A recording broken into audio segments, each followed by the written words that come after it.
9월 평양 공동선언 이후 남북 경협에 대한 기대감이 높아지면서 농수산업 분야의 남북 교류 협력에도 관심이 집중되고 있습니다.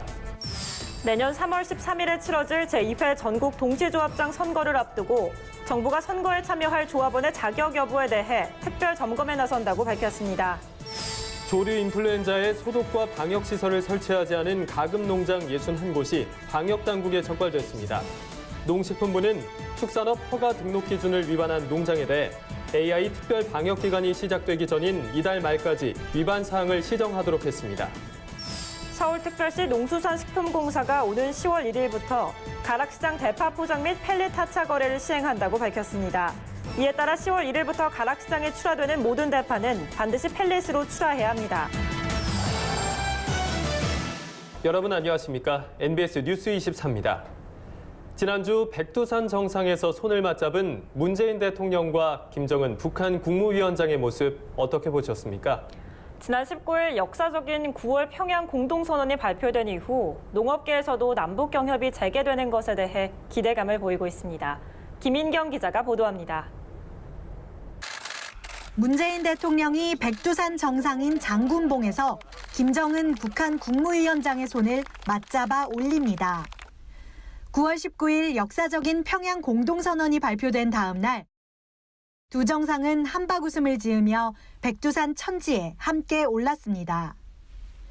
평양 공동선언의 6가지 합의사항 가운데 남북 경제협력은 두 번째 과제로 올랐습니다.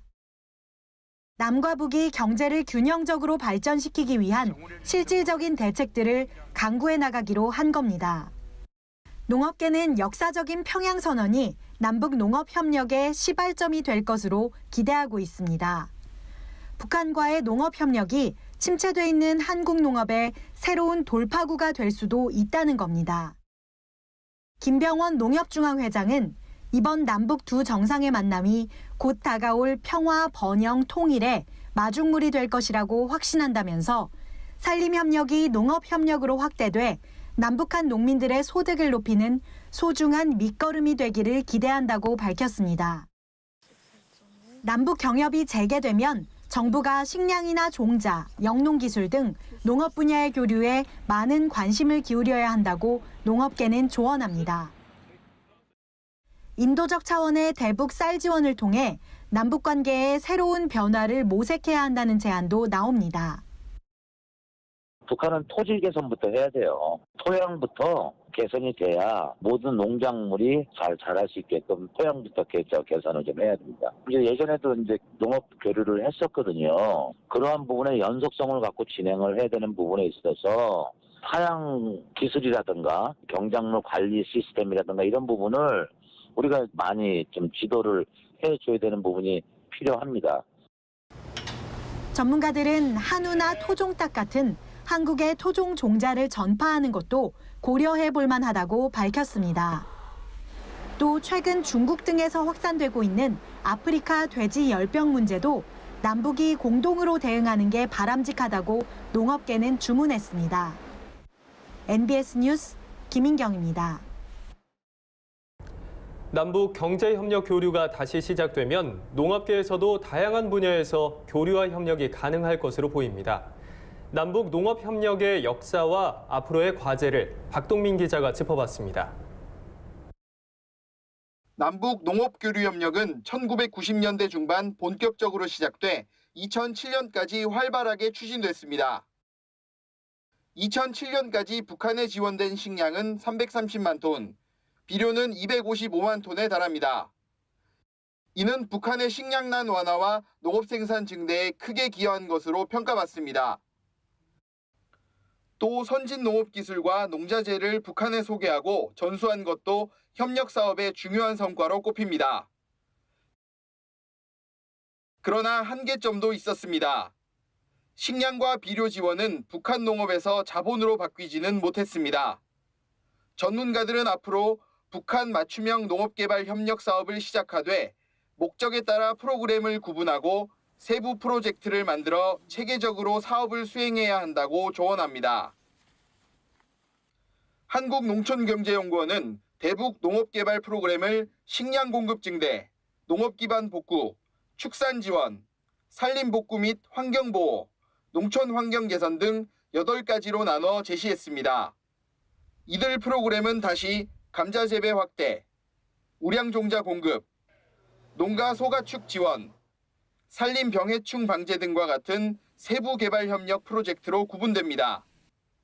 북한 농업은 개발되지 않은 깨끗한 환경, 고지대가 많은 지리적 특성, 풍부한 노동력 등의 강점이 있는 만큼 전문가들은 인도적 차원의 쌀과 비료 지원 외에도 영농기술 지원 등으로 한반도 농업의 경쟁력을 끌어올려야 한다고 강조했습니다. MBS 뉴스 박동민입니다. 남북 정상회담을 계기로 남북이 하나로 연결되고 평화지대로 나아갈 수 있을 거란 희망을 보았죠. 무엇보다 분단 이후 전쟁의 공포와 각종 군사시설로 불편을 겪어온 접경지역 주민들의 기대가 큰데요. 노지영 기자가 접경지역 주민들을 직접 만나봤습니다. 남북 두 정상이 9월 평양 공동선언을 통해 한반도 비핵화 추진과 남북 공동번영을 발표하자 각계에서도 환영의 목소리가 나왔습니다. 특히 반세기 동안 분단의 아픔을 겪어온 접경지역 주민들은 이번 합의 내용을 크게 반기고 있습니다. 고성 지역 주민들은 10년 동안 중단됐던 금강산 관광이 정상화된다는 소식에 다시 희망을 찾았습니다. 평화를 갖다가 상징하는 마음으로 아주 왕래하니까 좋아요. 그 이산 가족 만나는 거 하고 금강산 왕래하는 거 하고. 강릉에서 고성 제진을 거쳐 금강산으로 연결되는 동해북부선 철도 건설이 가시화되자 스스럼 없이 남북으로 가는 날을 고대하는 주민들도 있습니다. 아주 나 좋더라. 아주 이렇게 합의하는 게 너무 좋더라. 고도 왔다 갔다 하고 막 하는 게 좋지. 접경 지역에서 평화 지역으로 거듭나게 된 고성군도 지역 발전에 한층 탄력을 받게 됐습니다. 우리 지역에 금강산 관광이 재개될 수도 있고 또 그 도로라든가 철도 또 관광 특구 막 이런 것들이 좋은 아이템으로 나와 있는데요. 이런 것들이 정부 차원에서 많은 이제 세부 실행 계획들이 나올 것으로 봅니다. 그러면 저희는 그 계획에 따라서 무엇보다 전쟁의 공포에서 벗어나고 군사시설 규제로 불편을 겪어온 접경 지역 주민들의 기대감은 큽니다.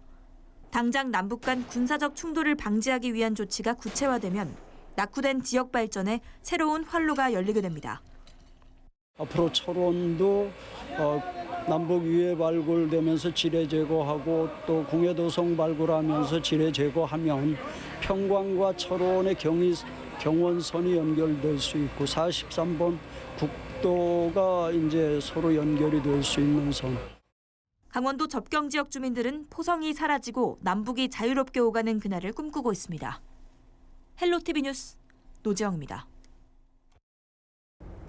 전국 농축수협과 산림조합 조합장을 선출하는 전국 동시조합장 선거가 5개월여 앞으로 다가왔습니다.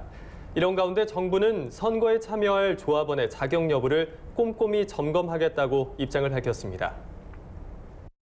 내년 3월에 치러질 제2회 전국 동시조합장 선거를 앞두고 농식품부와 해양수산부, 산림청이 일선 조합원들의 자격 여부를 특별 점검하겠다고 나섰습니다. 투표 자격이 없는 조합원이 선거권을 행사하는 행위를 미연에 방지하기 위함입니다.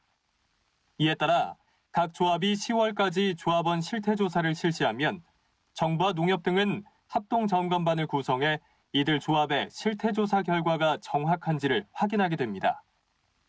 또한 농업협동조합법 시행령 제4조에 따라 조합원 자격 여부도 철저히 검증할 방침인 것으로 알려졌는데 1000제곱미터 이상의 농지를 경영하거나 경작하고 있는 자, 1년 중 90일 이상 농업에 종사하고 있는 자, 농지에서 330제곱미터 이상의 시설을 설치하고 원예 작물을 재배하는 자, 일정 기준 이상의 가축을 사육하는 자 등과 같은 요건 중 반드시 하나를 충족해야 합니다.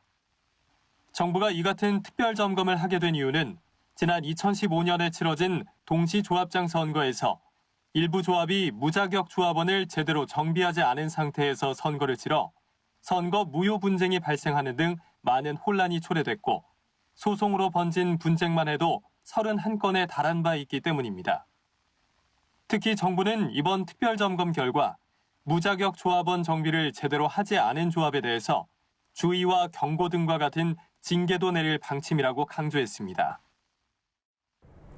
고병원성 조류 인플루엔자가 연례 행사처럼 발생해 큰 피해가 나고 있지만 일부 가금류 농가는 여전히 소독과 방역 시설을 제대로 갖추지 않은 것으로 나타났습니다. 농식품부는 지난 6월부터 최근까지 4개월가량 농림축산검역본부와 각 시군 점검반을 활용해 가금농장 1,727곳을 대상으로 AI 방역 현장을 점검한 결과 축산업 허가 등록 기준을 위반한 농가가 61곳에 달한 것으로 나타났습니다. 원래 가금류 사용 농가는 축산업 허가 등록 기준에 따라 차량 소독용 터널식 또는 고정식 시설, 그리고 신발 소독조 등을 설치해야 합니다. 또한 농장 출입구 차단 장치와 출입 통제 안내판과 같은 방역 시설도 갖춰야 하지만 다수의 농가가 이 같은 규정을 어긴 겁니다.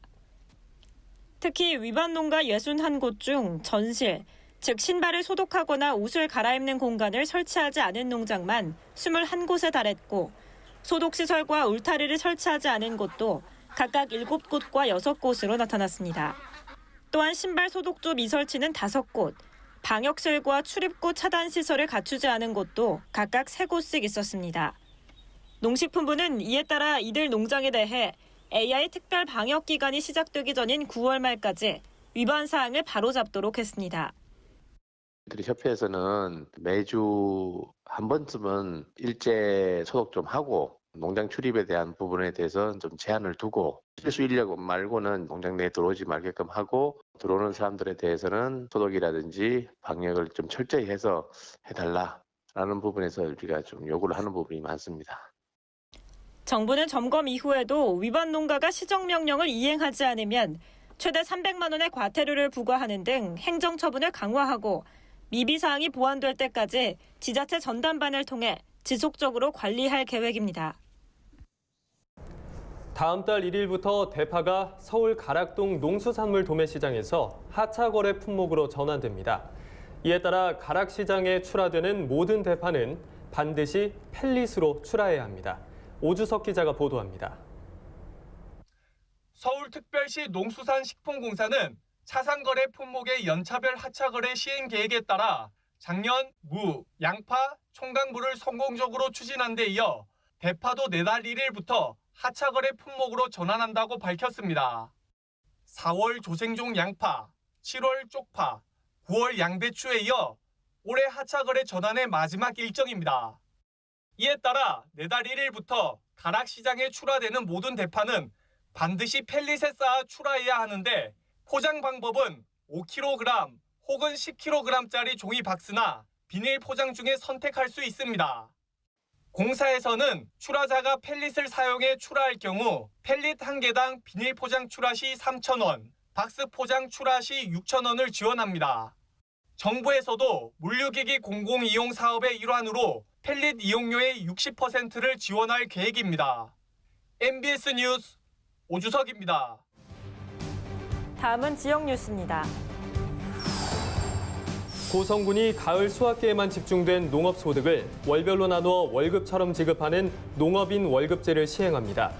이에 따라 지역 농협은 4월부터 9월까지 6개월간 매월 35만 원에서 140만 원을 농가의 월급으로 선지급하고 농협 자체 수매 후 원금을 상환하는 방식으로 운영하게 됩니다.